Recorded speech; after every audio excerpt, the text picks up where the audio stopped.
мындай парктарга, сейлбактаргачы мондай будка, мондай мороженое саткан нерселерди койдо бериш керек да акырчы. Ар кандай учурлар бар да, жөнүндө алып бере албайт, балдарды ыйлатып психикасын бузбайчы. Жаш балдар түшүнбөйт да муну. Анан ошондой эле мындайлар урукка келгенден башталат анан батут коюп, анан жана Кытайдын эң мындай сапаты начар, төмөн, жаман пластиктен жасалган сасыган пластиктер менен игрушкаларды сатып башашат. Аны көргөн балдар, жаш балдар 20 сом, 30 сомго жанталаш алып бер дешет.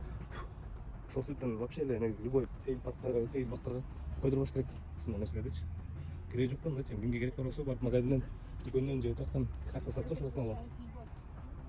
Бар деле парк тиги Южный ворота бүт жердер ушундай базар болуп кеткен да, мындай туура эмес да акырчы. Силердин оюңар кандай достор? Негизи ошондой болбош керекпи?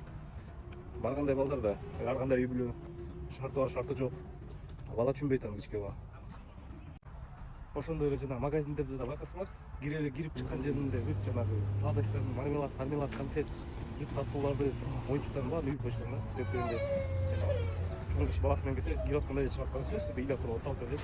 Ошол да паттагы туура эмес, ушундай да мониторингдеп карашыңар керек да. Магазинде коммуналда бир уголок коюп койсо, ошол жака деле барып издеп таба алат да. А эптеп эле мындай жанагындай агрессивный продажаларды бере керек да. Ошентип эле через ребенка ыйлатып, психикасына мындай эме кылып, травма берип, кээкке алып бере албайт да негизичи.